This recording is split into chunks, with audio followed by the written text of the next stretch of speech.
Hi, everybody. Welcome to the King and Weaver podcast. My name is Matt Graham. I'm your host, and I'm here today with my guest, Andrew Macallum. Andrew, welcome. Thank you. I'm very happy to be here, Matt. It's great to have you here, man. I'm excited today. There's so many things I want to go over with you. So many things have come up in the news.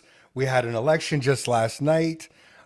You are the former president of the Waterloo Regional Apartment Management Association. There's all kinds of things about Renovictions in the news right now I want to talk about. There's a number of topics, but you just walked in my door and said, have you heard the news? And I truthfully just came from the gym, and I have no idea. I haven't heard any news. Yeah.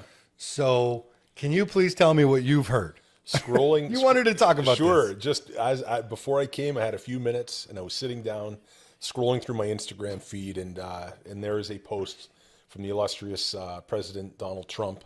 Okay. Who kind of alluded to something that made me question whether or not it was true. So I do a kind of a superficial fact checking and check some legacy media out of the States and find that it is. And essentially, I guess Ukrainian President Vladimir Zelensky met with Donald Trump today in the White House. And lo and behold, the conversation ends with a shouting match. What? With Vladimir Zelensky leaving the Oval Office. Really? Moving to a, kind of intermediary room, which is normal protocol, I suppose, or what I've read, that dignitaries go to before they have the press conference. The press conference was subsequently canceled, and Vladimir Zelensky left the White House. So I don't know what that. So he didn't even stick around. Didn't stick around. So whether or not he was kicked out, I think is kind of what's making the rounds on social media right now.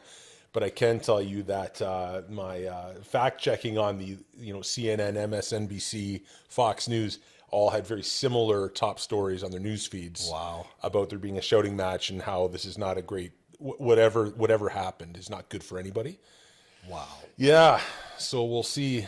So this is legit. It's happened. Mm-hmm. But how do you interpret what you've heard? Well, I guess it's like anything. I mean, the media, the political landscape right now, it changes almost minute by minute. I know that, America is kind of in their new dawn, new era with the election of Donald Trump, or having him back. And to kind of put things in perspective, I was in a public high school a week and a half ago, 2 weeks ago, at an event speaking to some students. And I ran into a teacher who I had known from my previous life, and she's now retired, and asked me, she just said, Andrew, you're a business guy now. What do you think about Donald Trump in the United States? And my response, being very carefully crafted, being in a high school setting, I just kind of said, I think the world needed a change, and the Americans have elected someone that they believe is going to lead a change, not only for their country, but have reverberating effect throughout the world. And I think that's what is happening. And I think that today, that meeting with Zelensky and President Trump is an example of that. Well, it seems to me, and I could be wrong, but it seems to me from what I see is there's a desire in the United States in particular, but I think to Canada to some extent as well, on both the left and the right, to break things and disrupt things. Mm-hmm. The status quo is no longer working. The difference is in how they think things should be broken. Mm-hmm. And the United States, we've seen that it's the right that's in charge now. The new popular right. I wouldn't call it traditional conservatism. This is more Trumpism, I guess you would say. But they're in charge. Yeah. And so they're breaking things or disrupting things the way they see fit. Now, Trump came in and he said, I'm gonna solve this war in Russia, between Russia and Ukraine. I will solve it. And he made it a promise, a campaign promise, and he said, I'll get this done before you know it, essentially. Yeah. He's always said he was anti-war. I don't really know how I feel on this issue because, like I've said to many people, like I grew up in the 80s and 90s during the Cold War. It was 89 was Glasnost, I guess, with Perestroika. But Russia was always the enemy. I don't know about you, but for me, Russia was the enemy. That's what we were always told. And they were not to be trusted. And since Putin's become back into power, I don't feel like that narrative's really changed. I certainly don't feel it. I don't feel like he's a trustworthy character, perhaps because that's how he's portrayed. But overall, I certainly don't have any faith in the Russian government to do the right thing. Mm-hmm. It's funny. So, I mean, over the past, decade or so, I mean, we've had a lot of influx from other countries into Canada and particularly into our region. And even as a result of this, Russian invasion into Ukraine, I've met a lot of Ukrainians, and everyone I've met has been wonderful. Over my life, I've met a lot of Russian people who live in Canada now. Every single one of them, wonderful person. For sure. I 100% agree. I'm not speaking at all about the people. I'm speaking specifically about governments. So when you get into governments, I always find it interesting because I agree with you that we have kind of been painted a picture of who we believe would be good allies and who are adversaries.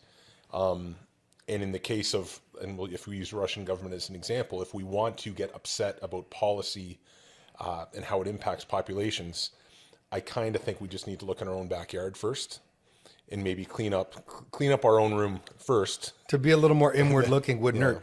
Because the other thing I was going to say was, while I have never trusted the Russian government, especially under Putin, I was never particularly in love with the Ukrainian government either. Yeah. I didn't have a lot of faith in them. And I know that there's been a lot of corruption within the Ukrainian government. There's been a lot of underhanded secret operations that took place to put certain Ukrainian governments in power at certain times. So there's a lot of corruption on that side as well.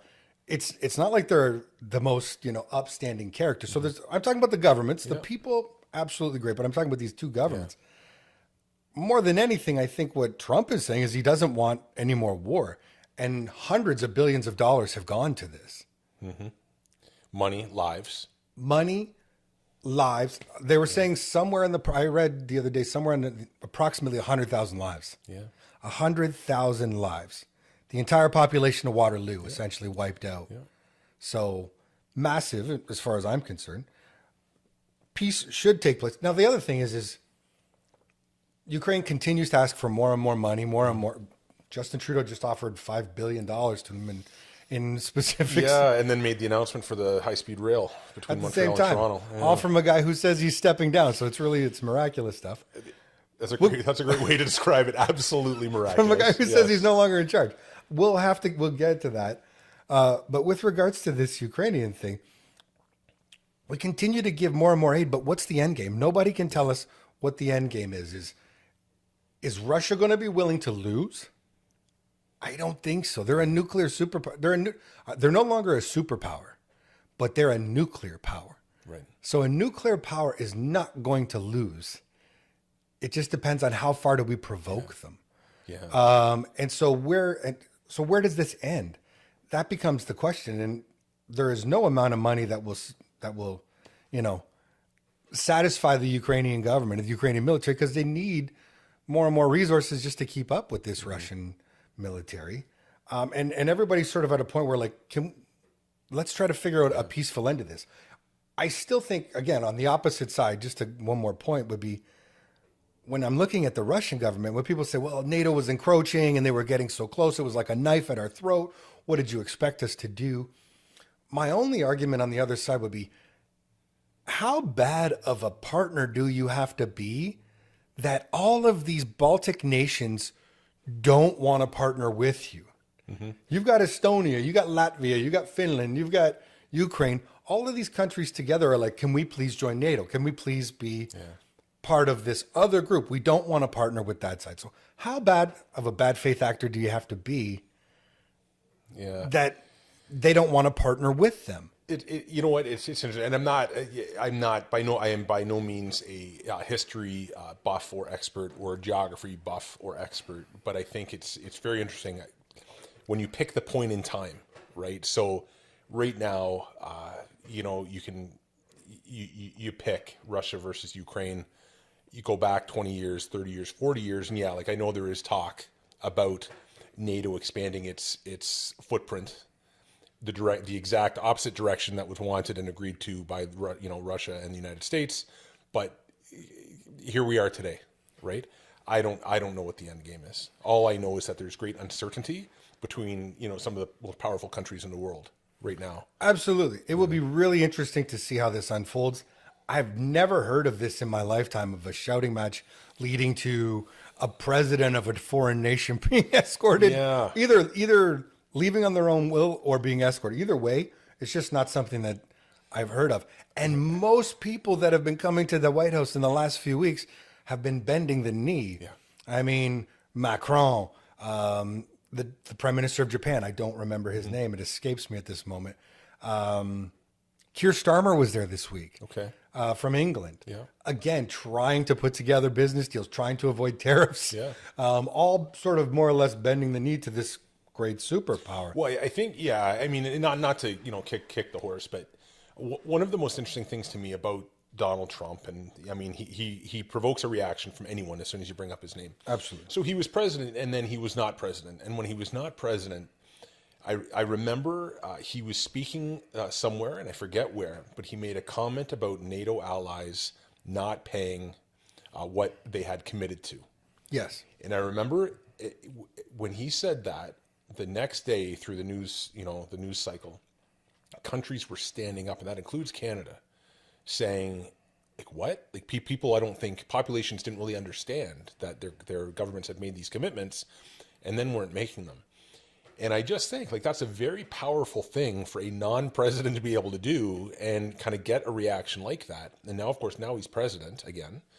And there is expectation. I mean, the Americans have been very clear about that's just one thing, right? Meeting NATO expectations and financial obligations. Their stance has been, why are we footing the bill Yes. for everyone? Yeah. And they're not wrong. And I would love to pin this one specifically on Trudeau, but you can't.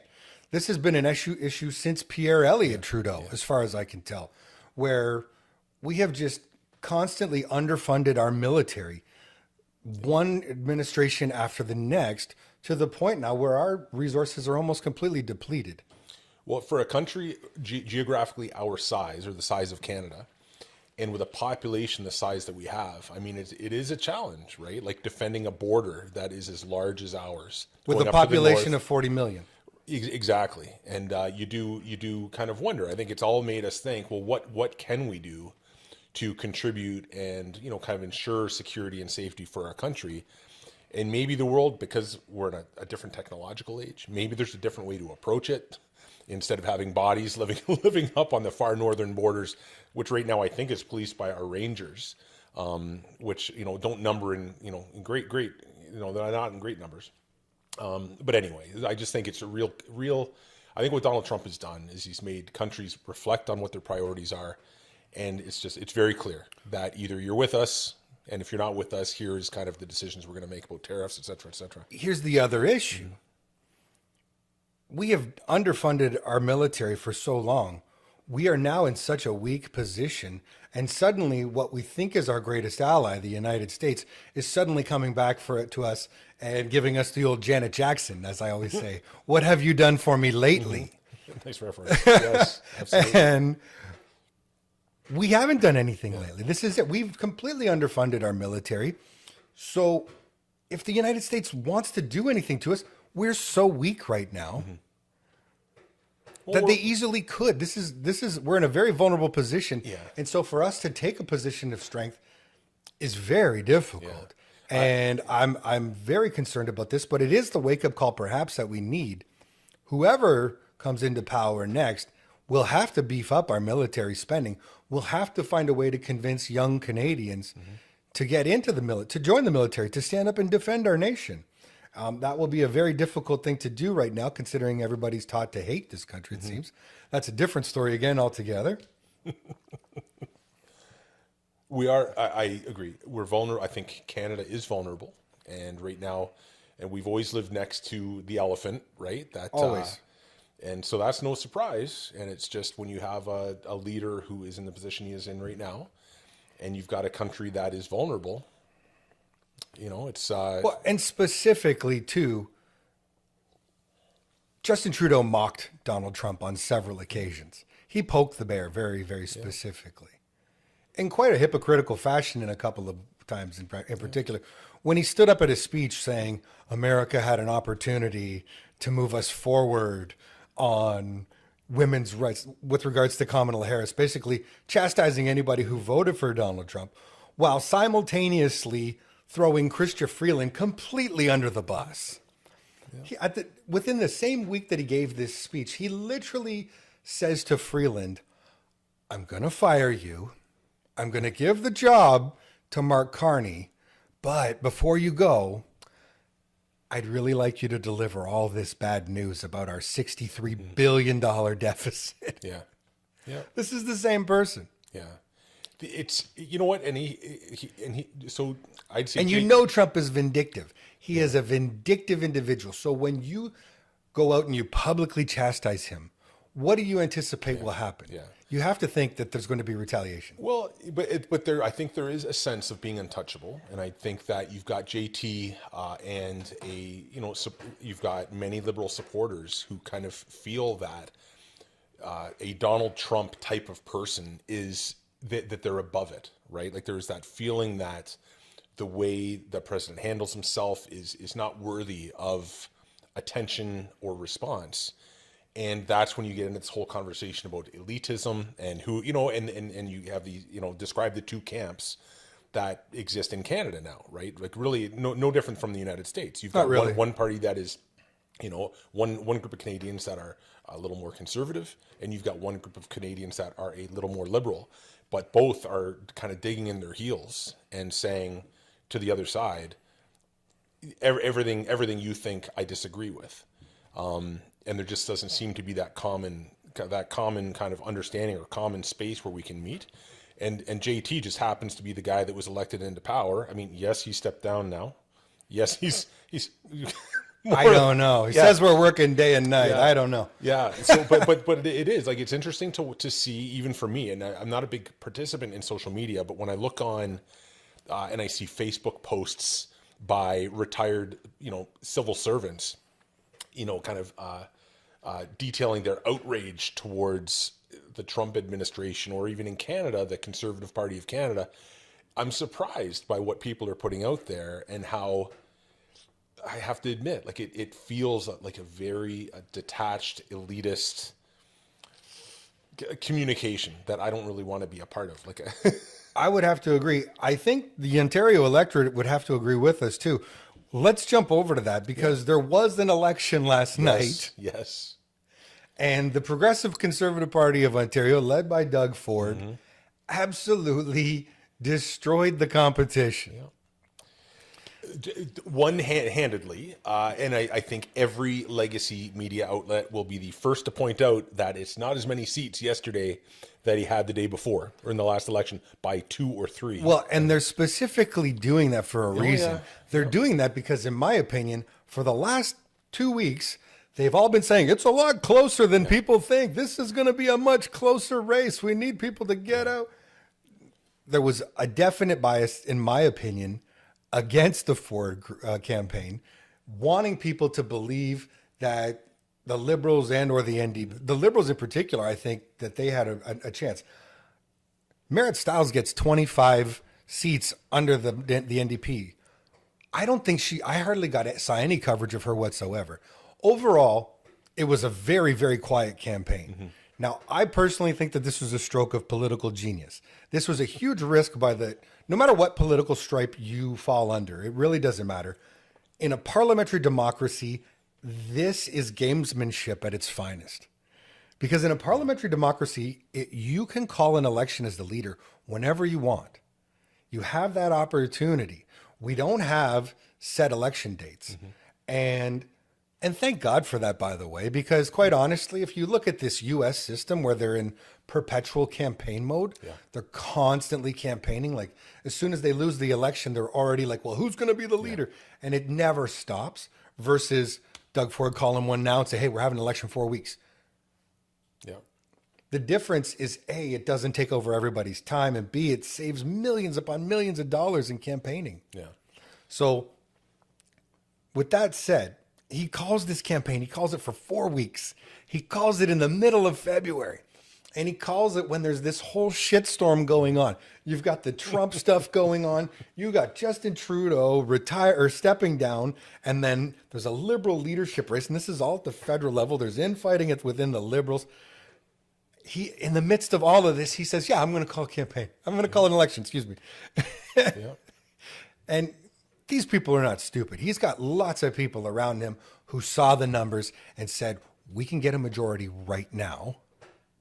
And if we get a majority right now, we can push through the agenda that we want to push through. Agree or disagree? Yeah. I think so. I agree that, politically it made absolute sense. I agree. It was very quiet. I don't, I think the candidates who won or were looking to win put in about as little effort as they could to campaign. But it is interesting because I think, and you can correct me if I'm wrong, but it looks like it was a Conservative win and an NDP second place and a Liberal third. And that tells me that, again, like we have two polarized groups. Voter turnout wasn't very high. No, it was like something like 24 to 27%. Right? Yeah. It was extremely low. And then you've got. But if you're the leading party and you think you've got the lead, you don't care. No, absolutely. And so, but it's the parallels, right? So I think you look at Doug Ford, and Doug Ford, I think you've got a population or a group of people who would look at Doug Ford as not being smart enough, not being polished enough to represent them. And you get back into this kind of elitist type of viewpoint that people have about the man who won the election.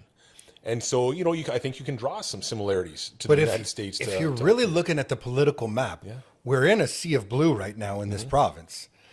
The interesting thing that I saw last night while taking in the results was there's a lot of Conservative seats in the GTA now, not just in the 905, but right within the 416. So obviously Doug's in Etobicoke Lakes, Etobicoke right North. I'll believe you. There's two seats in Etobicoke that both went Conservative. Forgive me, I don't know which one was Doug's. I can't remember at this moment. But there were seats that were picked up in Etobicoke. There were seats in Scarborough that got picked up. This is what I would call the Toronto proper, as opposed to, they quite often will say the 905 went blue, but the inner city didn't. I just thought for the Conservative Party to be picking up seats in Toronto proper was something, because in this city, in the center of the city, we're green and orange, right? Yeah, that's an interesting one. I was trying to explain to my children, who range in age between 11 and 15, about, kind of the population demographic and how all of Ontario looks one way. And if you live in Waterloo proper, you've got an NDP representative. But in North Waterloo, you've got a Conservative representative. And if you go just where the Kitchener border is, you've got a Green Party, one of two, right, who won. Yeah, actually, she's my neighbor. She lives 3 doors down from me. There you go. Well, there you go. It's a very interesting blend of people, a microcosm of people who live in this region, Definitely. Now, the interesting thing that I see there too is though you talk about this, we're green and we're orange here in Waterloo region, in the center of the city, and as soon as you get to the periphery, it all turns blue. Yeah. Now, can you tell the difference? What's the difference between an NDP party member or the NDP platform versus the Green Party platform? How can you distinguish those? And for that matter, the Liberal Party, how do you distinguish the three? Yeah. Because the last time I checked, the best idea that the Liberals tried to come up with before the last election was they tried to convince Mike Schreiner, the leader of the Greens, to become the leader of the Liberals, and he said no. Right. Yeah.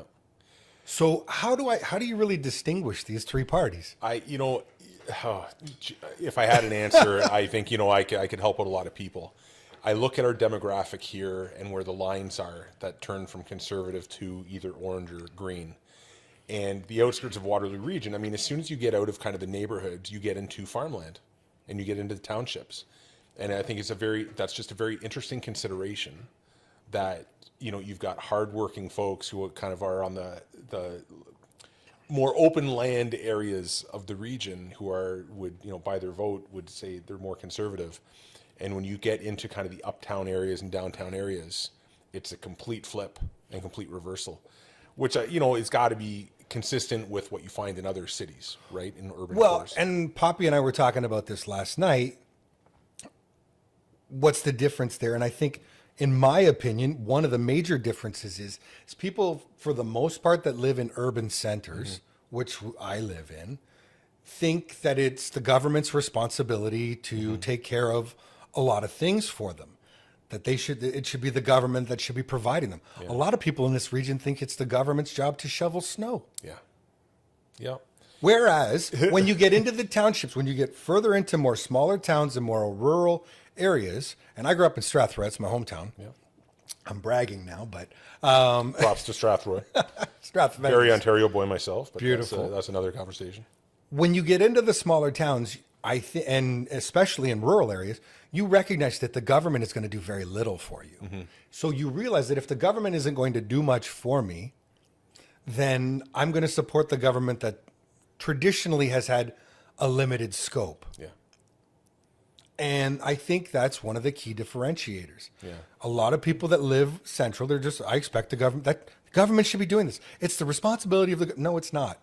People in the small towns will tell you, no, it's not. Yeah. And I don't care what the topic is. You know what, you talk about snow removal, and that came up. I was sitting down with my local counselor about a year or two ago. In Waterloo. Yeah, in Waterloo. So, and every year this comes up about snow removal, right? Yeah. And I think it's important to consider that snowfall in our region is inconsistent at best. And this year we just happen to have a huge amount of snow. Absolutely. But anyway, yes, you're right. It comes up every year. And of course, you've got lots of people arguing that the cities should take care of snow removal.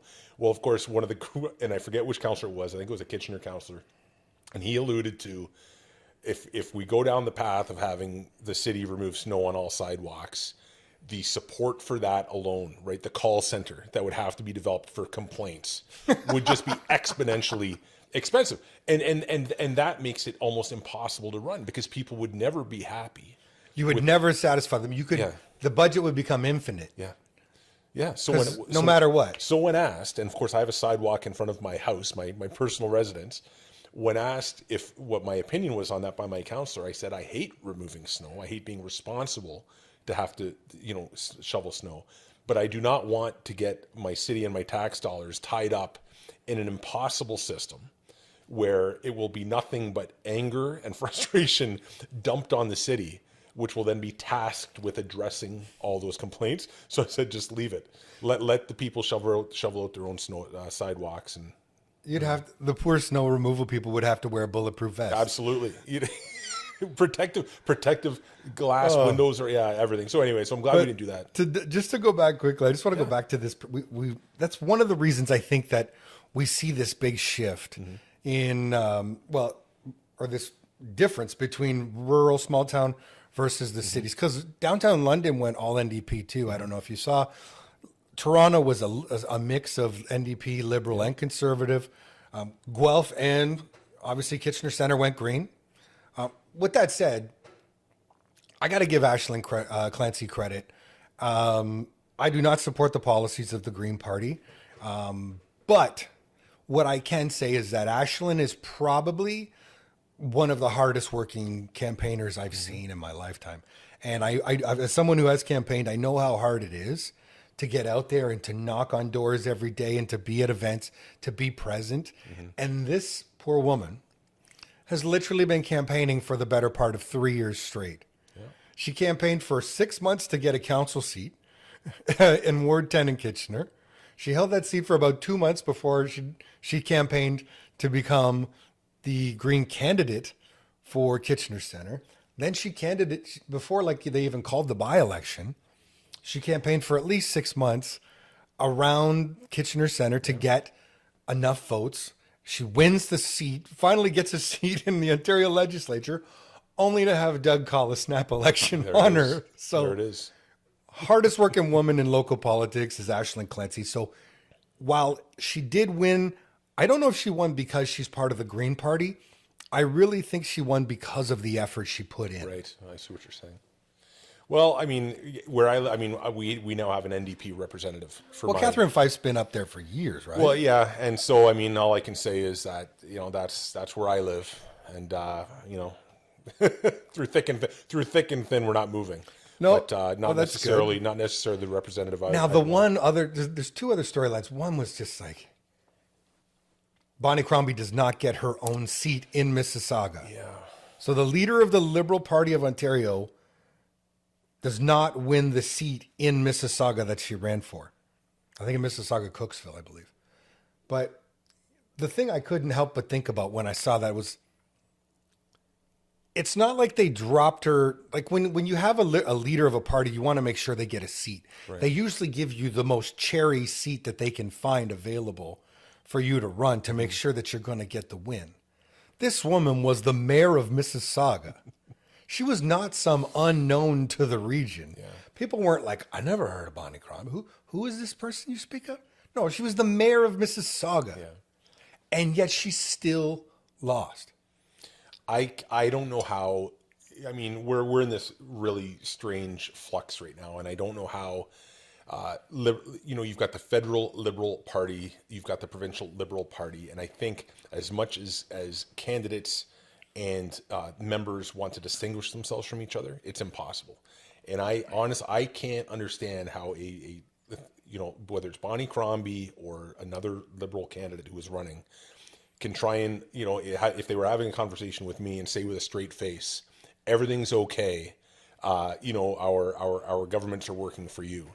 And right now, because they get tied in with the federal government, colors, party platforms, logos, you name it, it's impossible for me to separate that. And I almost think it's kind of... Well, but that begs the question. Yeah. This begs two questions to me. One, what does the Liberal Party of Ontario stand for? Yeah. I picked this up. It was still in my mail from the other day. It's from a local candidate, from Colleen James. Now, what's on the back here, this is all just standard fare. This isn't anything that Colleen specifically would have put. This was this would be the party line, but like, building a thriving and inclusive Ontario. Well, I hate the word inclusive because that means that my opinions are immediately excluded every single time. However, what do they stand for? Healthcare. Fighting for a stronger, more accessible healthcare system. Was it not the Liberals that screwed this up? The Ontario Liberals that I don't know if I want to blame it just on them. The Ontario healthcare system was screwed up under Mike Harris. It was screwed up under Bob Ray. It was screwed up under Dalton McGuinty. And it was screwed up under Kathleen Wynne. Yeah. Right? In my opinion, the idea that, well, if you elect us, we'll fix it, I thought was kind of an interesting platform to really go out on that. A healthcare election. It was essentially like, well, we were in power for like 12 years, and I know we didn't fix it then, but trust us this time. Yeah. I didn't get that. No, housing, advocating for affordable and attainable housing. What does that mean? Sounds very pretty, but it means nothing. In education, investing in world-class education and equitable access to learning. Again, what does any of this mean? Well, it's great sound bites. You know what? It's funny when you like, what does it mean? So how do you distinguish these parties? Like the all the way from the Green to the Liberal Party now, I'm serious when I say I don't know how they distinguish one another. And I think the vote was reflective of it. We saw vote splitting going on all across Ontario where these races, whereas the Conservatives probably would have still won most of the races, it was very close if you combined the NDP and the Liberal vote together. Yeah. It was very close. It may be on a grander scheme of things. I'm finding as I get older, as every year goes by, I've had more experience with different support programs, whatever you want to call them, that are funded by different levels of government. So, for example, healthcare. In recent years, I've had my own injuries that I've had to, use the healthcare system for. I have parents who are getting older, who are, kind of rubbing elbows with the healthcare system now. And, the more that the more times those things happen, the more conversations I have with people who are going through similar predicaments. And I find that there is consensus that there's surprise. I thought we had the best healthcare system in the world, as an example. And then as you're kind of using it and going through it, it's tough to say that, right, with great confidence after going through and having going through the system. It's simply not the case anymore. Well, and that's just one example, right? Like my what I do with, in housing and as a property manager and as a realtor and so on, my experiences with different housing programs that are funded at, through each level of government, it makes me pause and think, like, what is happening here, and what and what it seems like is just kind of a bottomless pit of money being put out, and as you said, right, like through for support, for a safety net that, you know, one might say is the best in the world, and then another might say, whoa, wait a second, this is just these are things that need to be reviewed, you know, and really looked at to see if they're necessary and if they are actually achieving an end goal. Yeah. Well, hey, my buddy Neil Aitchison put something on Facebook the other day. Shout out to Neil. And it basically said, what's the number of people in Canada that went broke last year from healthcare bills? Yeah. And the answer was 0. And that is true. And I do like that. I do like the fact that here in Ontario, in Canada, you go to the hospital because you're sick. However, with that said, I've also said that in Canada, in Ontario in particular, our healthcare system treats everyone exactly the same, equally poor. We're all treated equally poor. It doesn't matter who you are. We will treat you like shit from the second you walk in the door until the second you leave. Well, you know, and I still remember when I first had to go to Grand River Hospital. The first time I ever went into the ER, I was sitting in the waiting room, and they basically had a poster made up. And I can't remember the exact wording now, but at the time, it was more or less a sign to say, hey, please don't yell at us. We're doing the best job we can. Yeah. That's how bad of a system we had created in this area. I was literally on the phone with my friend last night, whose wife has sadly been very, very sick and has been seeking treatment. She's been very ill with, it was due to a lot of different causes. But the bottom line was the treatment she needed for rehab, there was only one place in Ottawa and one place in Windsor that our province had it. So it was 6 months to a year to get one scan for what he was looking for. So he's going to Austin, Texas. And anyone who has extra savings is doing that. I had a client call me this week. He's getting ready to go to Mexico because he got put on a 2-year waiting list to get a hip. Yeah. Now, anybody that needs a hip in Canada will get a hip if you're willing to wait 2 years. But anybody who's experienced hip pain knows how much it hurts. Mm-hmm. So he's like 2 years versus pain versus the $30,000 it's going to cost me. Yeah, and he's weighing it, and he's probably going to Mexico. And then you get into the conversation about 2-tier systems, and you know, and so you can argue till you're blue in the face that you know, you don't want a 2-tier system. Everybody should be able to go to access healthcare. But to me, those are examples of a 2-tier healthcare system. Yeah, right. But I guess to sort of bring it back though is I don't think anybody in Ontario or Canada, for that matter, believes that any level of government is going to solve this. Yeah, I don't think that if we had voted all green, that the Greens would have figured out healthcare, or the Liberals, or the New Blues, or the Conservatives. No, I don't have faith in any of them to fix this system, and I can't even pretend to say for a second that I have any idea how to. All I know is all of us know is that it's broken. Yeah. Everybody knows that this, you know, we have free healthcare, but it is, you get what you pay for. Yeah. Well, there's consensus, right? Like there seems to be a growing consensus about that. And that isn't a comment on doctors and nurses and staff who are trying to maintain these places. No. But it's the systems that have been created that seem to be heavily bureaucratic, you know, and not timely. And you're made to feel as though you are a number in a huge system that, like you said, has to endure pain and discomfort when you know there is a solution, but you just can't have access to it. Yeah. Or not yet. Exactly. Right. And I think that's very disillusioning. So, you know, I think we need to call it as we see it. So for one leader to say everything's broken, and another leader to say nothing's broken, you know, there's not, somewhere in the middle is the truth, but it's just very frustrating as an average Canadian to say, well, if somebody could please just call it as it is. Just, you know, call it like you see it. Yeah. I live 2 blocks from Grand River Hospital. If I'm injured and it's not terrible, but it's somewhat of an emergency, I will call Stratford and say, how busy is it in Stratford? Like, I have done that because I know how slow service can be at Grand River Hospital. You also get in, and you know, not to dig too deep on this, but you also get into scenarios where people who don't want to be burdens don't go to seek healthcare when they should, because they feel, right, like there's a heavy responsibility. I'm a Canadian. I don't want to burden our healthcare system.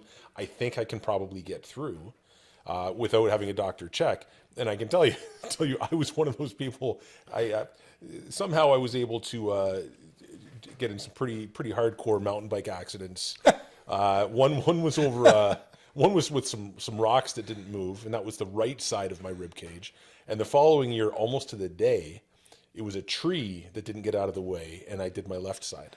They're really shitty at moving trees. Well, I'd say I've learned a lot, and, but it was the rocks. I went to the hospital, and I had my experience there, which led me to the following year not go to the hospital after I hit, and I just kind of took the pain, and Well, there's whether or people not I should be permanently visiting their family doctors are going. yeah. They should be visiting their family doctors whenever they can and not going to emergency rooms. Now, a lot of people don't have a doctor, so that's a different story, like walk-in clinics, what have you. But it's just, we know how bad it is in an ER right now. Yeah.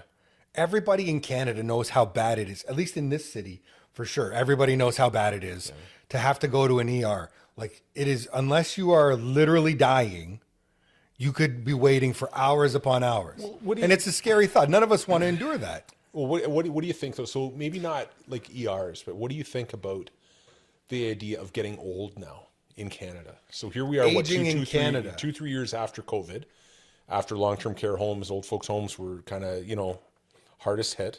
We really got an inside look at those places, some of those places, and I'm just curious. So what do you think about that? So if that's part of our healthcare system, I guess my question is that an enviable age to be in Canada, depending on the healthcare system and housing and things like that? Or do you kind of start looking in the mirror, wondering if there's a better place to be?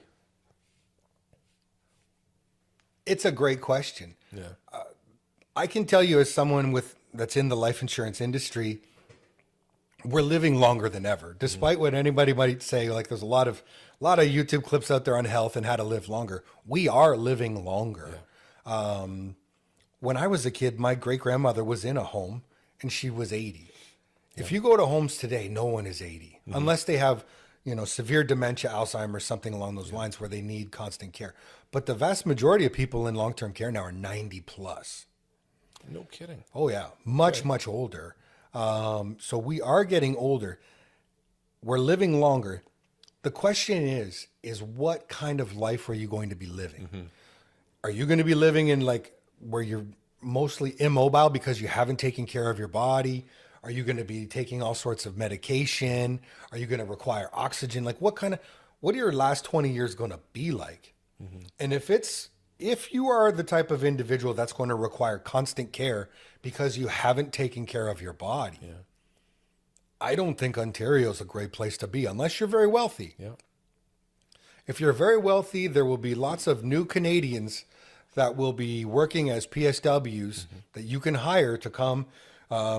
My friend Chloe Hamilton from Elder Care or Warm Embrace Elder Care, she's busier than ever. She can't keep up with the number of people that need personal care at home. But other than that, if you're going to require long-term care, Ontario's not the place I want to be. Yeah.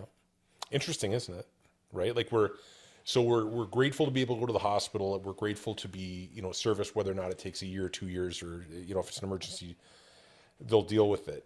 But if the long-term horizon is not desirable to people, that's interesting. And the quality of life you want, and, post-retirement, and like all these kind of existential questions, like they're very interesting. And then of course, well, my in-laws, Yes. my wife's Greek and my in-laws have a house in Greece. It's just a small house in in a northern shepherd's village, population about 50. It's not, it's about 40 minutes from the biggest city. But my mother-in-law has spoken openly about this, that if anything happened to my father-in-law, because he's 84 now, and she were no longer able to care for herself, she would probably move back to that village. okay. Cost of labor is lower, and she could find someone, an Albanian refugee, to come in and care for her on a regular basis. Furthermore, if she required health care, it's relatively inexpensive. Yeah. For example, while she was there last summer, she required some physio. She went to a physiotherapist. Have you been to a physio recently? I have It's about $100 a visit. ish. Yeah. Yeah. She went, and it was $15 for half an hour. 15 euros. Yeah. Isn't that something? Well, So it's not a free system. yeah. But it's relatively inexpensive. Yeah. So in her mind, to age in place here in Ontario would be much more challenging than, say, to go to Greece, Yeah. Yeah. which has a semi-private healthcare system to the best of my knowledge. Yeah. Knock on wood, I haven't had to take advantage of the Greek healthcare system yet. I'm going there this summer, so I really want to be careful with what I say. Yeah. So sidebar, have you been to Greece before? Oh, I've been there 4 times. Okay, so I got married there. Okay, well, that I didn't know. That Yeah. I didn't know. So you've been 3 more times than I have. I can tell you my experience there, as everyone who probably visits Greece as an outsider would agree. It was just incredible. The greatest calamari I've ever eaten Oh, fresh. was on Santorini. Beautiful. And it's as though it jumped out of the ocean onto a grill and then slid onto my plate. And I remember, this is my honeymoon, Mac. So this is a long time ago. And I remember how delicious it was to this day. Anyway, maybe Greece is the place. Maybe that's where I'll be moving to that village with your mother-in-law when I get to that age. I'll be considering it too. I'll see you there. I'll see you there. I'll finish a room for you. Actually, we got one room in the basement. Maybe I can rent it out. That's the next career, aging in Greece with Matt Graham, and you can detail it all out for us. So. Now, you talk about that was when you were just married. Yeah. I got to thinking before we sat down when I first met you, and it's got to be 17 years ago. I moved to this city about 17 years ago with Poppy. We just left Toronto. I got tired of the hustle and bustle of the big city, and I wanted to try somewhere else. And Poppy's family lived here, so we moved here. And lo and behold, you and Jill, your wife, had just bought a house around the corner from us. Yes. And for the 6 degrees of separation people out there, my first cousin and your wife are very, very close friends. Some might say the best of friends. Yeah, Yeah, absolutely. childhood best friends. So Leslie introduced us to Poppy and I. Well, Poppy knew Leslie as well, but I got introduced to you that way. And I was thinking about it at the time. When I first moved here, I was trying to get a property management business off the ground. Yeah. I owned a company called Top Notch Properties. And you were a school teacher at the time, but you already owned at least one building, I think, in addition to the house that you guys had. Yeah. That was, so I didn't know you came, I probably did know this, that you came from Toronto, but similarly, so Jill, my darling, beautiful wife and life partner, so we met in Toronto. Okay. And so I married into Kitchener, which is her hometown. And we decided that that's where we saw our life, kind of beginning together. So we moved back, and it would have been around the same time, maybe back in 06, maybe. Oh, so you're a little ahead of me. We moved here in 07. Okay. So around the same time. And and bought a little 1.5 story house. And my memory of that is that while Jill finished her master's in Toronto at U of T, I renovated this house. And I remember carrying out each piece of lath and plaster in a blue bin to the dumpster in the driveway. Oh. So it was a lot of hard work, but it was a lot of love went into that little house. And the one on Shanley. Yeah, the one on Shanley. And we loved that house. We loved the neighborhood. And then, of course, as it happens, we have a baby and then 2 babies. And at 2 babies, it was too many people for that house. That was a small place. Yeah. And so that's what kind of prompted our move from there. But yeah, at the time, I had moved from Toronto and had actually, believe it or not, Jill and I actually didn't live together until we decided to move to Kitchener, got engaged, bought a house together. Before that, when I was in Toronto, I had purchased a property with my best friend, who I had known since grade 2. We had bumped into each other on Bloor Street in Toronto, said, let's go for a beer. We hadn't seen each other in years. We started lamenting to each other about our living situations, rent, and all this kind of thing. We went out looking for houses on a Saturday and bought a house. And at the time, it was down at Ossington and Dundas, which now is among the coolest areas in Toronto. Yeah, Little Portugal area. Yeah, absolutely Little Portugal. Little Brazil. Well, no, it was Little Portugal, hard Little Portugal. And but it was before it was cool. And it was at the time a few Portuguese bakeries, a couple Vietnamese karaoke bars. I remember there was an upstairs strip joint that was just on the street. So it had a lot of flavor. But in the short time we were there, we did a lot of work to that house. And because we were single guys, we rented out rooms. We had boarders living in our house with us, other folks in their 20s. And truth be told, we had a lot of fun at that house. It was an old Victorian, about 16 feet wide and 3 stories high. Like it was typical Toronto. You gotta love, that's such a Toronto house. You can almost touch each side. Pretty much, right? Yeah. But I'm very proud of that reno. Like it was a beautiful reno and had a lot of nice features in it. And it's to this day still there. I will tell you, I remember, speaking of Little Portugal, There was an elderly Portuguese lady across the street. And as she saw these two guys moving into this house, I could kind of see her peeking through the curtain, thinking all the neighborhood's going to hell, making assumptions. And I remember going over after the outside of the house was painted. And I went over and I said hi. And I said, so what do you think about the paint job? I don't like it. And that was kind of that. It was beautiful, but it was a great area. I loved it. The bakery actually, and what was kind of funny is that at the time around the corner, there was a bakery called Nova Era. Oh, I know Nova Era very well. There's one here in Kitchener. Well, this is the thing. So there's a chain. Wasn't back then, though. Well, there wasn't back then. So we moved to KW, to Kitchener. And the school I was working at the time, I didn't have a car. Jill had the What only school were you car. at, Cameron? I was at Cameron Heights. And I would walk from Shanley down, the only street I knew was King Street. And I would walk King Street at 7 o'clock in the morning until I got to Cameron Street, and then turn right on Cameron, walk right into the school. Well, and of course, because I was renovating the house at this time, we didn't have a kitchen.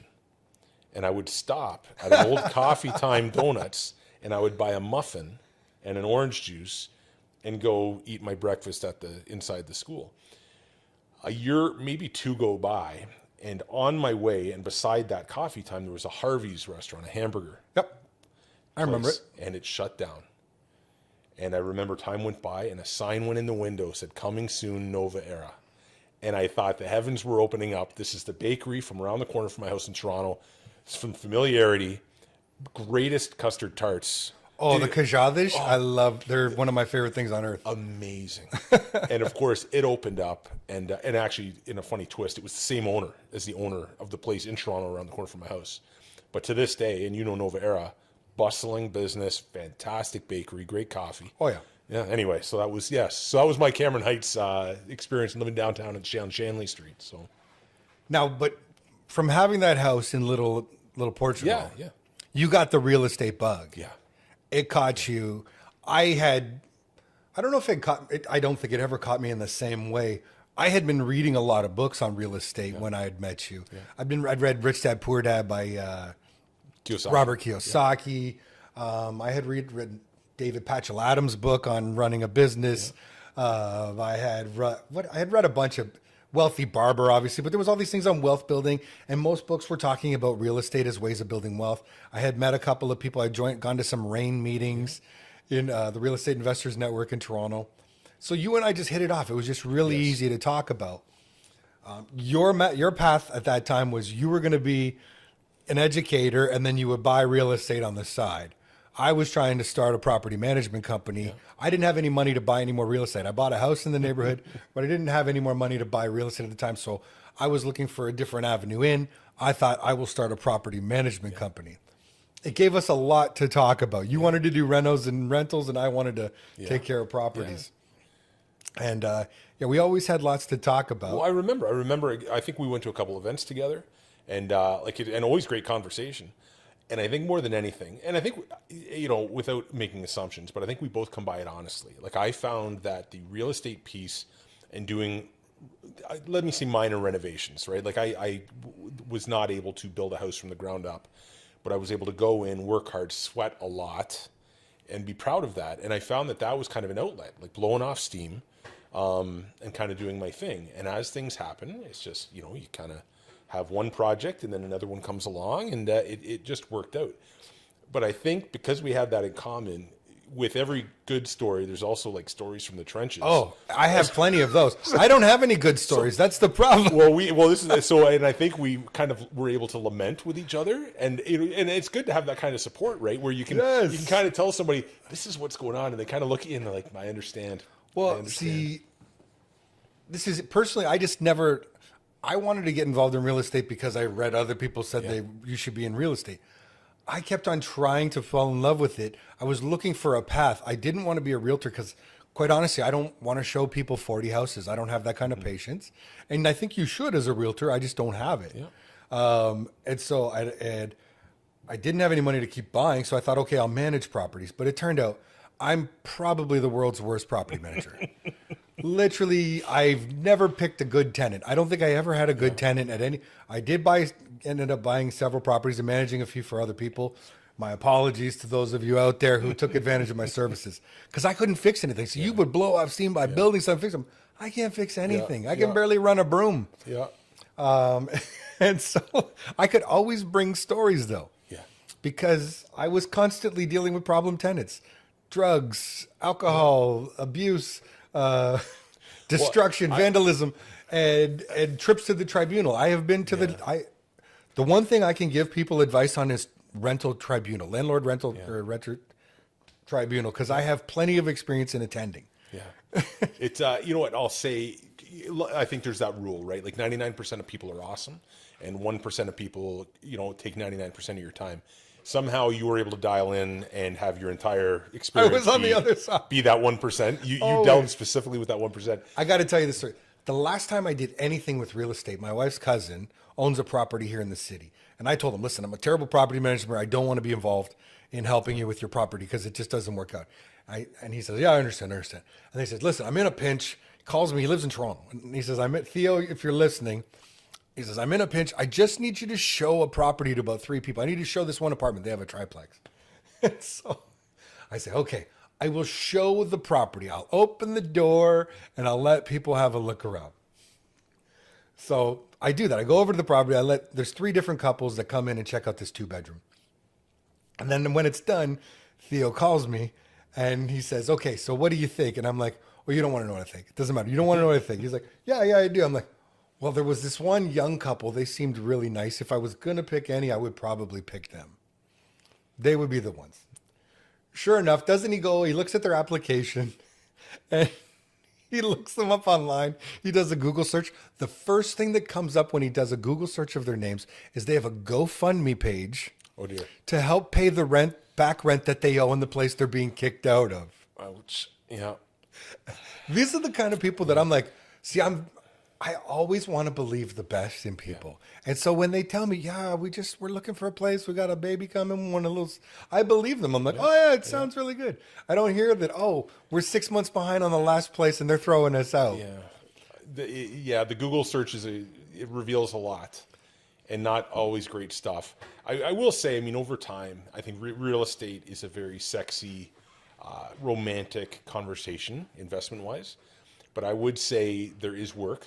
Absolutely, yeah. And and if I think people want to invest their money, great. And there's 1,000 ways to invest money, right, and get returns on them. Real estate is one way, and I happen to fall into something that I enjoy. Yeah, sure, it's got its days.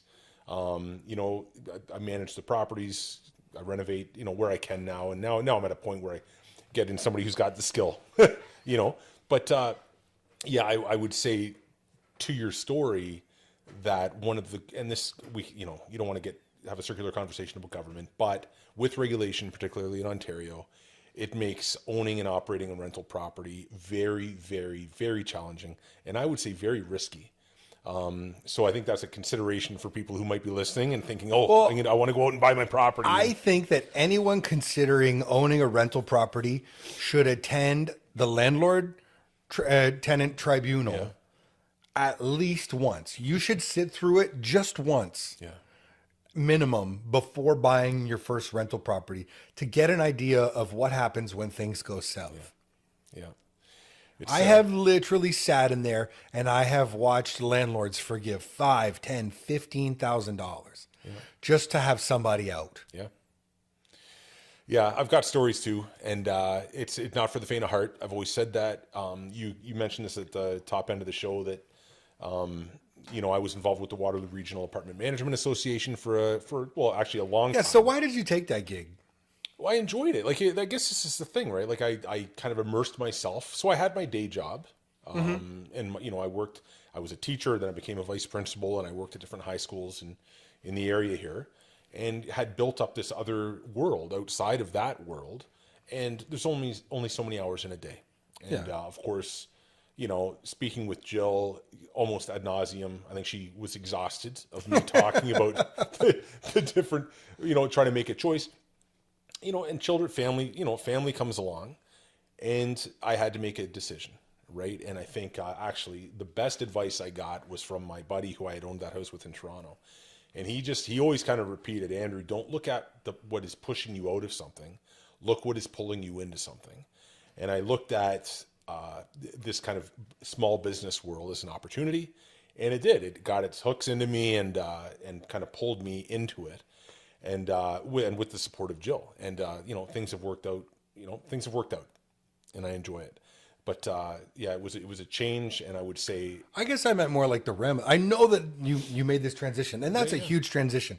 Very few people leave a position in as a vice principal, as you were, and then suddenly become a small business entrepreneur, as you are, owning multiple properties. Like, how many doors are you up to now? well, so Management First is my property management company, and I'll say that right now I'm managing about 50 some odd rentals. And that is a combination of 50 doors or 50 buildings? 50, no, not 50 buildings. So 50 doors within X amount of properties. And that is a combination of properties that I own and a combination of properties that I provide third-party service for. Okay. Yeah. So it's good. I mean, it keeps me busy. But the RAMA, the decision to get involved at RAMA. Yes. So I think at the time, it was trying to learn. I wanted to, the same thing, reading books, getting to know people, and this association I found out about. I don't remember how I For found those out who don't know, Waterloo Regional Apartment Management Association. Yeah. So, and I just attended a meeting, and they had monthly meetings at the time. Yep. And They don't anymore? Well, I can talk to you about that. It at the time, they had monthly meetings, and it was kind of it was an association that supported small, as you say, mom and pop landlords, and these were people who might own one or two properties, and for tons of different reasons, and rented them out. So, you would go to seminars and they would have experts in. It could be a contractor talking about something. It could be a paralegal or a lawyer talking about the landlord-tenant board. And I found that, I found it really valuable. Again, it was nice to commiserate with people. Hey, I've got a problem. I can't believe this is happening at a place I own. How did you deal with this? It was very helpful. I met some really good people. From that, I got involved at the board level. I think I was secretary for a while, ended with being president. I was president for 3 years. Okay.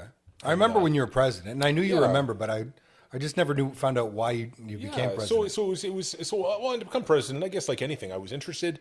I liked kind of taking that leadership role. I think I only learned after the fact that I also liked having a podium or a pedestal that I could speak from. I was very passionate about rental housing and being a rental housing provider. It's a very political industry. It's regulated too much. Like there's so much regulation that the regulations trip on each other at municipal, provincial, and federal levels. And it's just trying to sort out it's like unscrambling an egg, right? Trying to figure out regulations. So being able to speak to it, I think, was important. It was a voice. It allowed me to be that voice for this particular group. And of course, in media, local media particularly, housing, rentals, it always it's like front page news all the time. Well, that's it. That was a big thing I wanted. It's in the news lately. We're hearing constantly about rent controls and how to control and bring a stop to renovictions. Yeah. These are the two big topics that are coming up. People are literally attending council meetings and activists saying you need to invoke something to bring an end to renovictions. Or we need to, come up with some sort of established rent controls. Yeah. We need affordable housing. These are buzzwords, but the real things that are happening in this region constantly. Well, currently, I should say, not constantly. Yeah. And I thought we should really hash them out because we're definitely hearing through legacy media the one side. Yeah. We're hearing about the challenges that tenants are facing in this region and probably across Ontario, I would say at this point. I can't think of anywhere where you can rent an apartment for at a quote unquote affordable level.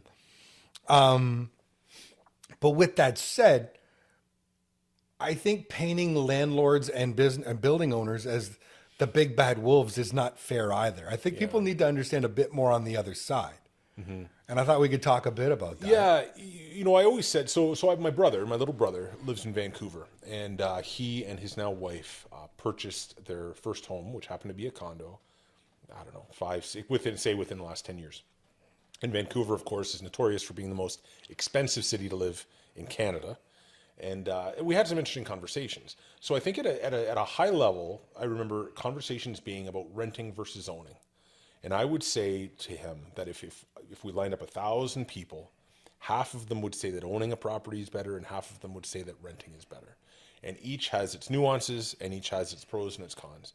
And that's kind of, I think, an important context to approach housing regulation and what's happening in cities and, province and across the country. That, so from that kind of high level to another high level, my opinion is that it is because of government involvement and regulation over decades that has led to this housing quote unquote crisis that people are experiencing right now.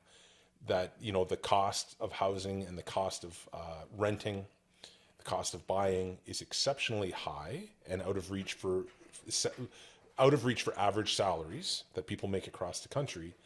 And I think that once you start to dissect things, you kind of understand that,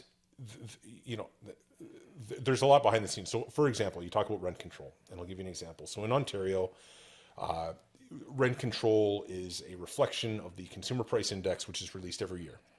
So the province says, if you own a rental property, you may increase rent up to this percentage point, which over time could fluctuate between, a low 0.5 to a high 5.5 to 6%, depending on the year. Kathleen Wynne government, which is a provincial government that was in power probably, 15 years ago, 10 years ago? Not that long. Yeah, well, okay.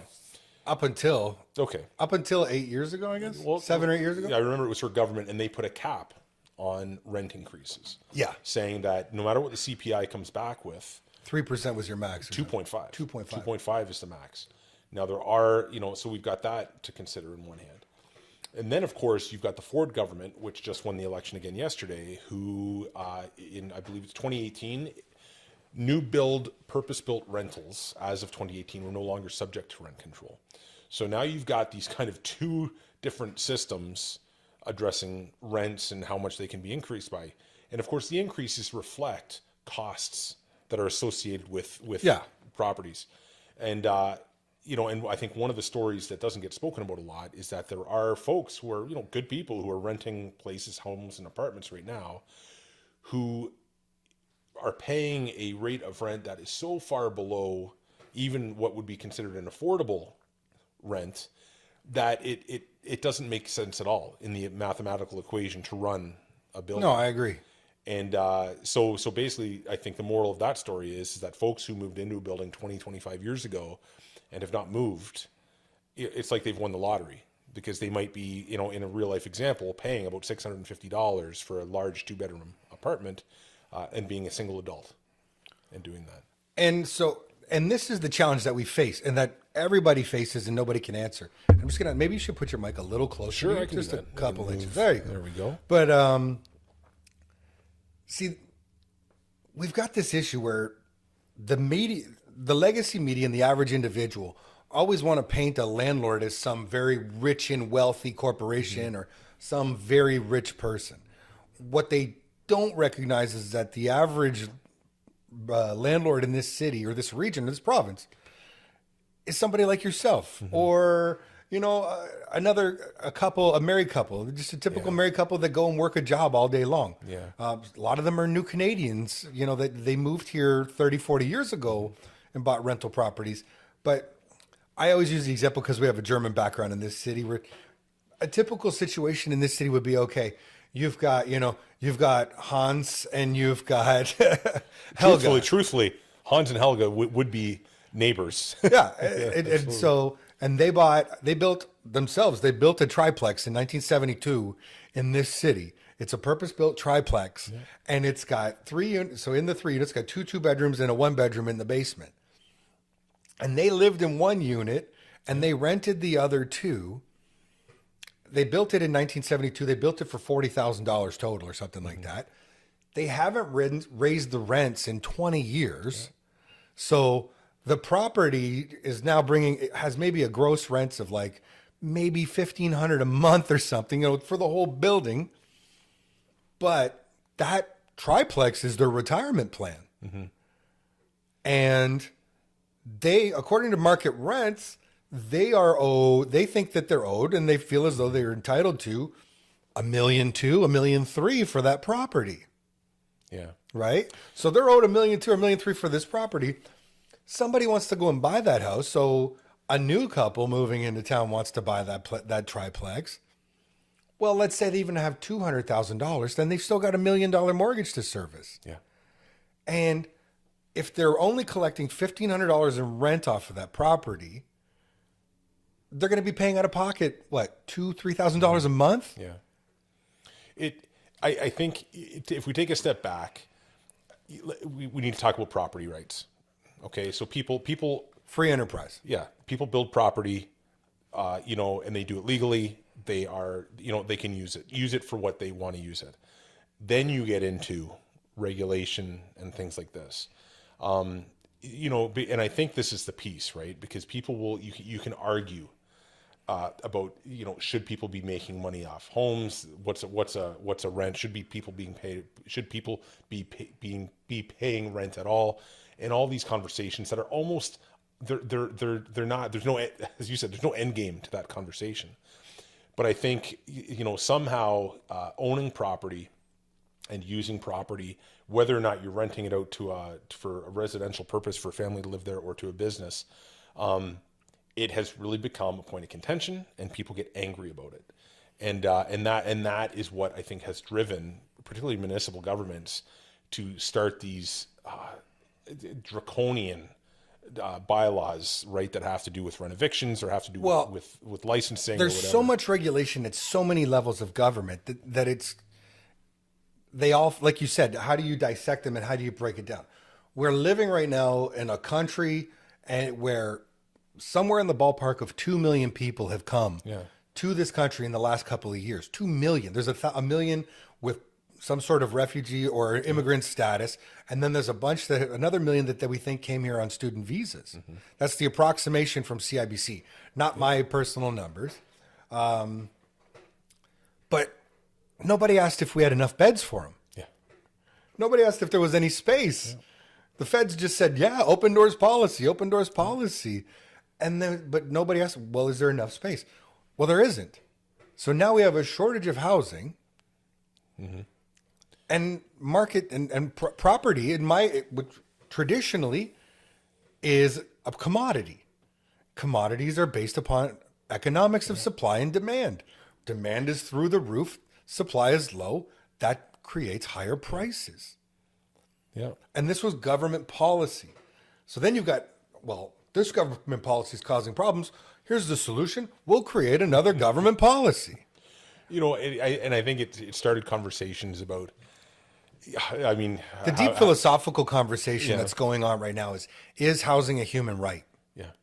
This is when you get to the core of it, is housing a human right? Yeah. And it never was. Well, it never was. That is a bold statement, right? And then you have to kind of pull that apart. And what does that actually mean? Mm-hmm. What constitutes a house? Right. What constitute housing? Apparently, this is part of the deal. And this is the piece. Because you can get into a conversation with someone and have an unwinnable or unfinishable conversation about it. But I think, as soon as you start opening up that housing as a human right, it just opens up, 1,000 other questions about, well, what does that mean? Does that mean if you have a cottage that's being unused 6 months out of the year that the government we can use that as housing for people? I think that's a debate that's about to start coming into play. Well, but it's right. Like, does it mean that if you're a couple who are retired in a 3-bedroom house and you're using 1 bedroom, that we can use those other 2 bedrooms for housing? What's the emptiest neighborhood in this city? This is Upper Beechwood. With some of the biggest properties. And these have empty houses. Now, should they be expected A, to sell at a loss, or B, to house other people? And these are uncomfortable conversations for people, right? So the easiest conversation to have is to say, well, you have 2 homes, and that's not right. So that 1 home, that should be someone else's home. And I think the more uncomfortable conversation is, do you have a 10 by 10 foot by 10 foot space in your house that can be used to house someone? But I think people are very quick to dismiss that side of the conversation. And then that to me, what are you going to do? Like I said, the more regulation, the more problems you cause. Yeah. It's regulations that have got us into this mess. Yeah. And it's, for some reason, because the government only has regulation as a tool. So apparently the solution is only more regulation. Yeah. It's kind of like if the only tool you got is a hammer, everything starts to look like a nail. Yeah. Right? And that's what I'm seeing on the outside looking in. At the core of it is who some people want to determine this. Who gets to live where? Well, Who's entitled to a home and who has to live in an apartment? How many people have to live in that home for you to be entitled to it? So it's interesting, right? The political stripes. So I was at a conference. This is only about a year, maybe 2 years ago, and there was a panel conversation, and I didn't realize until near the end of this panel discussion that one of the speakers was Jagmeet Singh's brother. Okay. And he was his brother, and I forget his name, but he was, and of course Jagmeet Singh is the leader of the federal NDP party, but his brother was kind of taking a position as here's what their philosophy would be. And I'm paraphrasing here, but I do remember a comment he made about the NDP, in his words, would want government to provide housing to everybody. And that's kind of a shocking thing to Not from hear. a socialist party. Well, no, but it's interesting, right? That there is. So there would be that common belief that we lean on government and they could do a better job at providing housing than free market or than an individual wanting to build their own house. So I mean, the conversation is so wide, right? And I think right now what is dominating municipal conversations about housing is more of a encroaching on property rights and what you can do with a property than it is supporting building. Building. But the city of Waterloo, where you live, just spent $2 million that they admit they don't have to buy land with the very specific purpose of building quote unquote affordable housing at some point. Yeah. That was the purpose that they bought this land for. Now, it sounds well and good. That sounds like a noble thing to do. But is it the role of municipal government to provide housing? Because you're going to pay for it. Yeah, well, you live in Waterloo, so it'll be coming out of your tax bill. So affordable housing. I mean, it had been called. You know what? I have the word now. It's just gone. Subsidized housing. So back in the 80s and probably mid 90s, it was referred to as subsidized housing because it was just very clear. Co-op housing. Yeah, right. Another name for it. Just different versions of it. And so, and this isn't to say that there are people struggling and trying to make ends meet as best they can. But I think the other part of that conversation is, as a safety net, how much are we willing to spend? So, we have... And how big is the safety net? Well, exactly. And if it's dependent on property taxes, which are the municipal mechanism, right, to generate income for the municipality, then we have these pretty massive property tax increases year over year. And people, but it doesn't seem to resonate. Maybe people, we can complain about it, but at a political level, particularly during the last municipal election, there wasn't one candidate, and I'll say as far as region-wide, there wasn't one candidate who used part of their platform to say, I would like to address and lower property taxes. So, I don't understand that myself. I feel like a lone wolf. If you see anything I put on LinkedIn or Facebook, I'm one of the few people that questions why we're spending the money we're spending. Yeah. And I honestly am curious to know what is the role of government in this situation. And no one is willing to say it. They keep saying we need affordable housing, affordable. Well, A, what is affordable housing? B, how does it work? Who gets it? Who doesn't? C, do they ever, is there a path of upward mobility, or do people that qualify for affordable housing get to stay there permanently? There's a lot of questions that seem to be unanswered. Yeah. Like I said, on this little piece of paper here, it's like advocating for affordable and attainable housing. Yeah. What does that mean? What in God's name does that mean? See, because here's the thing. I talked to David Furr from Furr Homes, and David talks about this before. He's like, it's $250,000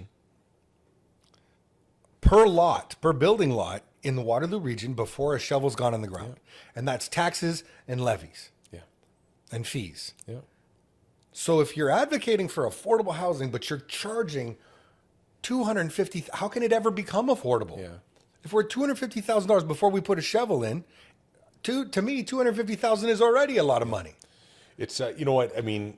I guess if we wanted a lesson in government spending, we could head out to Wilmot Township, which is they're saying that they're going to have to increase property taxes 50%. Well, I think they settled on it was they settled this week, I think on like 16, but the initial push 50. was from 50. So, well, that's interesting. So, I mean, but here's the I'll thing. have to look up that number later. But that it was would a be, much lower number, but an increase every year over the next 5 years. Well, it would be interesting to see then between 50 and 16 or whatever the lower number is, what they were able to kind of say, okay, well, we're not going to pay for that, or we're not going to pay for that. I don't know what it is, I'm not the forensic accountant to go in and do that. But it would be interesting to see that, because that would give us all a lesson on how to prioritize things. Well, what is the role of government? Yeah. And this is a tough question. And when it comes to one of the things with being a municipal politician, I think, is you're more accessible than probably anybody else. Yeah. Because Ashleen Clancy is going to Toronto from now on. That's where she goes to work. She'll be here. Don't get me wrong. She's at a million events, but she's going to work in Toronto. Yeah.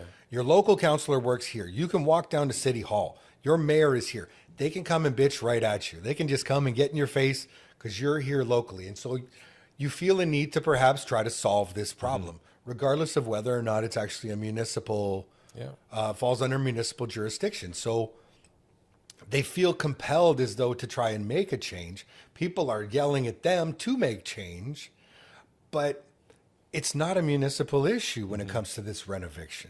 Yeah, it's a provincial issue. Well, and that is, to me, is a response. To me, it's an unsatisfactory response at a municipal level, and it should be exactly what you said. Housing is regulated provincially, and here are the mechanisms to deal with that. And I think that's what I was trying to get to before. That when I look at regulation, you've got 3 levels of government. That there is, I mean, the regulations trip over each other, and they're layered, and there seems to be duplication and that's expensive. And people don't know, this is something that most people don't understand, and you as a landlord know, and I've been to tribunal enough to know, it is almost impossible to evict someone in the province of Ontario, with the exception of non-payment of rent. Well, even that, and even then, it doesn't, like, technically the government of Ontario, the Landlord Rental Tribunal, has a list of like all reasons you can actually remove someone from a property. Yeah. Right? They've got a whole bunch of reasons that it's allowable to evict someone. But the truth of the matter is it's almost impossible to evict someone. Well, right. I think there's some unfairness as well, right? So when we talk about renovictions, and this is something I addressed actually. So in my late days with RAMA, with the association, I found myself in front of municipal governments, like at council meetings, speaking. And I remember going to speak to Kitchener City Council about an issue, and it was specifically about renovictions. And a housing report had just been produced by the city of Kitchener, and the term renoviction was liberally, kind of scattered throughout this report. And at the time, I felt compelled to speak. And so I went to the council meeting and I said, renoviction basically is a sensationalized term. It's very media friendly, and it gets attention. Here is the regulation about, property for own use, or having to renovate or tear down a property, and kind of walked council through. Here's the process, here's the form. And so, and I think what's happened is renoviction, it gets the attention. It's easy for advocates or activists to latch onto that. But there are legal mechanisms in the province that allow people to demolish a unit or demolish a home, take it over for their own use or whatever. And there's a system for it, right? And you have to go through a very, and this is the Landlord-Tenant Board then, going through this system of notifications and time and hearings and adjudications and all that kind of thing. So I think what is presented via media isn't an accurate picture, first off. No. And to people who don't have the time or interest in looking deeper than what the headline says, it's unfair to them, because it paints a picture of something that doesn't truly or doesn't legally truly exist, right? And it's just too bad. And I think that's part of the conversation. And then, of course, what happens is that makes it to council meeting, a bylaw is introduced, and all of a sudden you've got something that is completely redundant and unnecessary, because it's already taken care of. Just at the another provincial layer. level. It's just another layer. Yeah. Another hurdle. And that's kind of where we are. But I found too, and just going back to my involvement with the association. So I did that. I was president for about 3 years. Yeah. And that led into the COVID time. Okay. And the impact on that was, of course, everything stopped. I was at the end of my 3-year tenure anyway, right? So I kind of announced that I was not going to be returning the following years as president. And I think COVID had a huge impact on the events, and the association right now, it doesn't really cease to exist today. And I think that small voice, although there are associations, kind of speaking on behalf of rental housing providers in the province, they are not as loud as kind of tenant activists or tenant advocates. And it's unfortunate because I think that it's not fair to people who are renting, particularly to vulnerable people who are kind of easy prey for some of these advocates and activist associations. And they're painted a picture and kind of taken down a path that is incorrect, when in fact there is a path, that correct path, a legal path that they can access if they feel as though they've been wronged, and been found in favor of, right? So that's my 2 cents about the political structure around housing in Ontario. I don't know how deep to go on that. Well, I mean, it's very, very rare that you'll see a story where they're taking the landlord's side. It's almost always the big bad landlords, the terrible landlords. They're renovicting, and like I said, sometimes it's if someone takes over a property, the carrying costs are so high you can't afford to keep people. But that's one case. So someone would have to lose there. So in my example, Hans and Helga there, are they going to take a cut on their sale price? No, they want to get full price. Yeah. On the opposite side, the new buyers, are they expected to carry at a loss? Mm-hmm. Well, they can only that's unsustainable. Yeah. So it's like, well, so then the government should intervene. Well, no, we need less regulation, not more. So what happens sometimes is, sometimes these renovictions do happen. But other times I think what's happening is, like I said, it's so hard to get a tenant out. Sometimes people will use the renoviction as a method to get people out. I mean, there are because I have an example where I had a friend who owned a property here in the city, and literally he'd taken over a building, and someone was using the property, this particular one of the units in the building, as a brothel. Okay. This person was literally, selling themselves. Yeah. And he had signed affidavits from other tenants within the building saying, this is impacting my children. I'm scared for my life. I don't feel safe here anymore. There's dangerous people coming in and out. There's terrible noises. This should not be happening. This is all illegal activity. Yeah. All of this presented completely and legitimately to the landlord tribunal. And the tribunal judge said, no, they can stay. Yeah. They're within their rights. They can stay. If you don't have a conviction, then they can stay. And so then a landlord is left with like, well, what do I do? Because this person is making me lose my other tenants. Yeah. This was a 6-plex, I believe. Yeah. And so if you have one tenant like that, what people don't understand is then you've got 5 other tenants considering moving out. Yeah. Yeah. I'd say this. The vast majority of folks who rent and the vast majority of rental property owners are good, solid, good people. Yeah. But there are unsavory players, right, in both camps. I will say this though, if on the owner side or the landlord side, if you are if a person has to go through the tribunal system, or finds themselves with someone who is an unsavory player, it is an awful experience going through that. It takes time, it takes money. In many cases for small landlords, and that would be somebody that owns, maybe they own a rental house and maybe they take care of it themselves. It's so personal because there's no third party to intervene on your behalf. No. So you see the person, you feel like you're taken advantage of, and in many cases they are, and there's no real way out, right? So it's a drudgery that I've experienced. heard with stories from other people, and it's not good. It's not fun. But here's the thing. I mean, I've rented. I've had my own fair share of rental stories myself. And I was always, I would say good reports from all the landlords I had. And I would say most people would have that same relationship with the people they're renting from and the people they're renting to. But man, oh man, it is not an envious position to be in. See, I always got the bad ones. Yeah, that's the 1%. And I always You went did in it with well. the best of intentions. Yeah. I mean, I'm having all these flashbacks. I mean, I remember I had a duplex in Sarnia, and I had a duplex in Sarnia, and I rented to this couple. I renovated this whole rear unit. A hoarder had lived in it before. It was like 20 loads to the dumpster. Put a brand new coat, like brand new wall, drywall, new bathroom, brand new carpet. I remember I bought carpet for this place, industrial style carpet, but anyway. Bought all this brand new. Welcome. This is your new place. I hope you're going to be comfortable. I went back 2 months later and I did a walkthrough on the apartment. And I remember I stopped counting cigarette burns in this new carpet at 20. I was like, you guys read the no smoking policy, right? Yeah. But people don't understand. Like it's weird. Landlords are always posed or portrayed as the bad guy. Well, you know what? Wearing my property manager hat, I mean, there's no shortage of stories, right? There's so many. There's the man who was the pooper. He pooped all over the floors outside of the bathroom. Oh. There's the dog that ate the baseboard.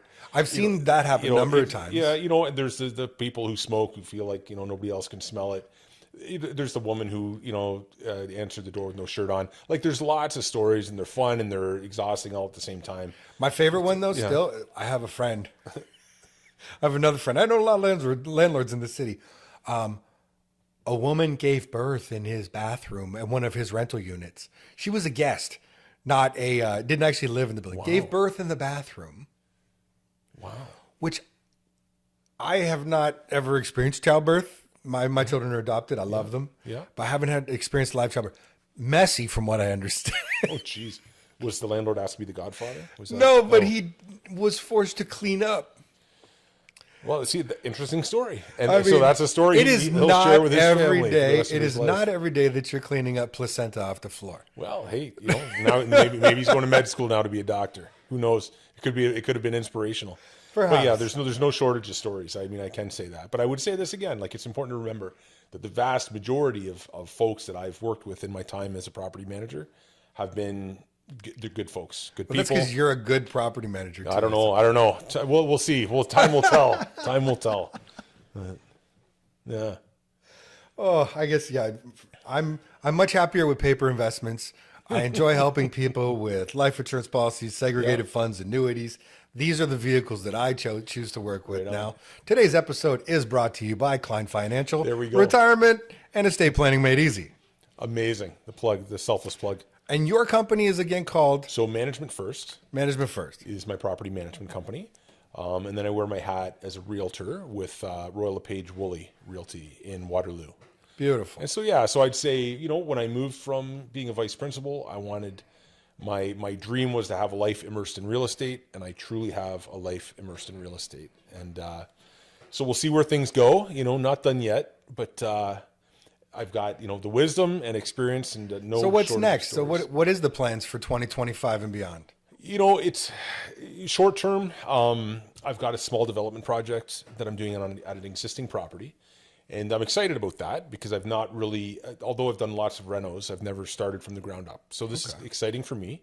So that's kind of planned for 2026. A new form of headache coming Well, up. yeah. And actually, and that's what people will say is that development is, again, not for the faint of heart. But, here's the thing. I mean, I've been doing this about 20 some odd years. Yeah. And anyway, so this is kind of the next natural transition. And there's shit in any industry. There's shit that you have to deal with. There's regulation, there's bureaucracy, there's challenges, there's setbacks in every and any industry. It's, what do you like? What are you passionate about, right? Like, you can get behind this stuff. I've seen you on your worst days when you've dealt with some of your worst challenges. Yeah. And you're still in it. You're like, yeah, I'm still going for this. Every day's a new day. Whereas for me, I thought for me, every challenge in real estate was always like the end of the world. Yeah. And I couldn't. And so that's why I say to people, you don't have to be an expert in anything. You just have to choose which one you can be passionate about. Yeah. There is no best investment, Yeah. right? Real estate is an excellent investment. So are paper investments like stocks, bonds, mutual funds, segregated funds. I think you can make a fortune in wine collecting if you're willing to donate, to dedicate the time.